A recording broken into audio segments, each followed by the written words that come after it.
Untuk soal yang pertama, di sini ada seorang perempuan usianya 28 tahun P1A0, terlambat haid 2 bulan datang ke PMB untuk mengetahui apakah dirinya hamil. Kata kuncinya di sini ya. Kemudian hasil anamnesisnya pusing mual anak pertama berusia 12 bulan, haid selama 7 bulan ini teratur, persalinan yang lalu hemoroid. Hasil pemeriksaan tanda-tanda vital semuanya dalam batas normal, belum teraba balot teman. Nah, karena dalam soal dia ada terlambat haid 2 bulan dan dia ingin mengetahui apakah dirinya hamil, maka kita harus mencari pemeriksaan yang sekiranya dapat menegakkan diagnosa kehamilan. Nah, di antara opsi yang ada, yang mungkin kita jawab itu adalah B atau D, karena pemeriksaan B dan D ini dapat menentukan diagnosa kehamilan. Tetapi kalau kita lihat lagi lokasinya di PMB, maka jawaban yang lebih tepat itu adalah yang mana? B atau D?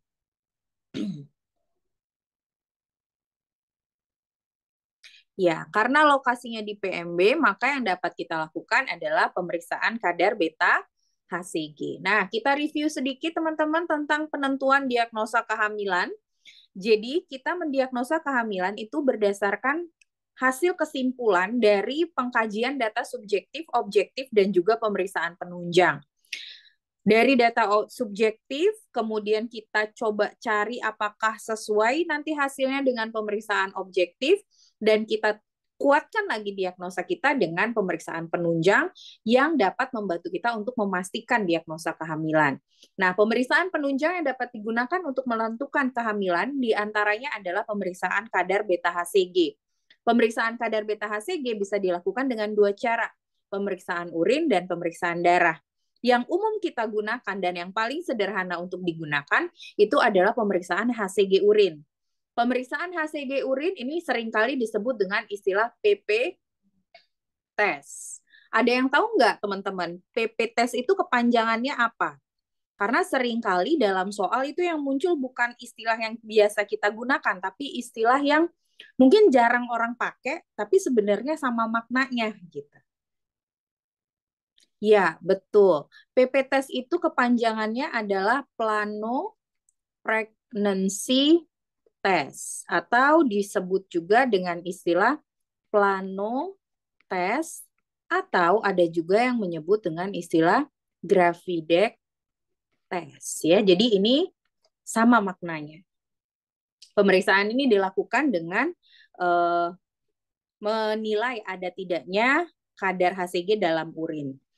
Kemudian pemeriksaan penunjang yang dapat memastikan kehamilan itu adalah USG, nanti akan ditemukan adanya kantong kehamilan, dan pemeriksaan BJJ untuk memastikan adanya denyut jantung janin. Nah, itu tadi beberapa opsi jawaban yang bisa teman-teman pilih ketika ditanya bagaimana caranya menentukan diagnosa kehamilan.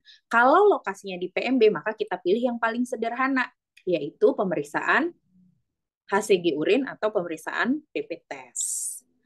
Oke, clear ya untuk soal nomor satu. Sepertinya teman-teman juga udah pada benar jawabannya. Kemudian kita ke soal nomor 2. Seorang perempuan yang usianya 24 tahun G1P0A0 hamil 20 minggu datang ke PMB untuk memeriksakan kehamilannya. Ibu mengatakan tidak ada keluhan. Hasil pemeriksaan KU-nya baik, kesadarannya kompos mentis, hasil pemeriksaan tanda-tanda vital semuanya dalam batas normal. Abdomen teraba massa berbentuk bulat. Disebut dengan tanda apakah yang terjadi pada kasus tersebut. Nah, hasil pemeriksaan ini mendapatkan adanya abdomen yang ada masanya dan masanya terasa bulat gitu ya. Ini apa namanya? Kita bahas dulu apa saja hasil pemeriksaan fisik yang mungkin ditemukan yang dapat menjadi penanda adanya kehamilan. Kita kembali ke soal, teman-teman. Kalau di dalam soal dikatakan ada massa yang berbentuk bulat, maka jelas ya ini adalah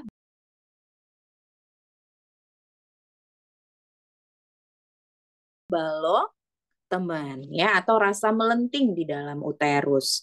Braxton Hicks tadi kita sudah bahas, Piscacek kita sudah bahas. Ring bendel apa, teman-teman? Ada yang tahu ring bendel itu apa?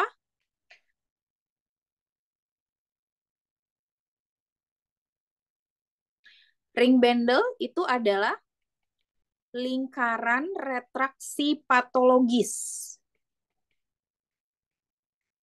Ya, jadi ring bundle itu adalah lingkaran retraksi patologis yang menjadi tanda awal terjadinya ruptur uteri, ya. Bentuknya kayak apa ring bundle itu kelihatannya kayak gimana? Bentuknya atau kelihatannya itu seperti lekukan antara simpisis dan pusat. Yang harusnya perut ibu hamil itu kan begini ya, bentuknya cembung gini kan ya ibu hamil nih. Nah, kalau dia ada ring bundle-nya, perut ibu hamil itu terlihat seperti ini gitu. Jadi di sini itu kayak ada cincin yang melingkar di abdomen akibat terjadinya lingkaran retraksi patologis pada uterus yang ini akan dapat memicu terjadinya ruptur uteri. Kenapa ring bundle ini bisa terjadi?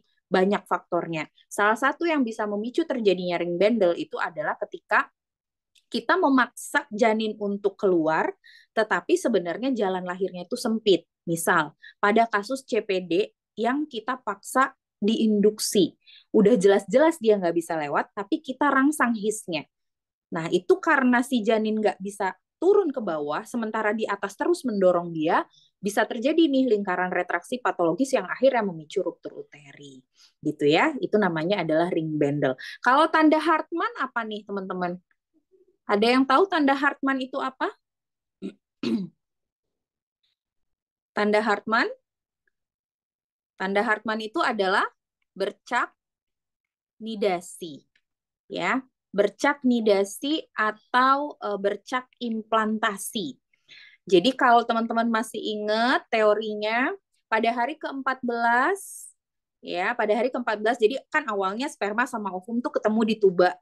Nah, saat sperma dan ovum ketemu di tuba, dia berkembang menjadi zigot, kemudian zigot menjadi embrio, kan gitu ya. Nah, di hari ke-14, hasil pertemuan antara sperma dan ovum yang akan menjadi bakal janin ini, dia berjalan dari tuba menuju ke uterus untuk dia melekat di uterus.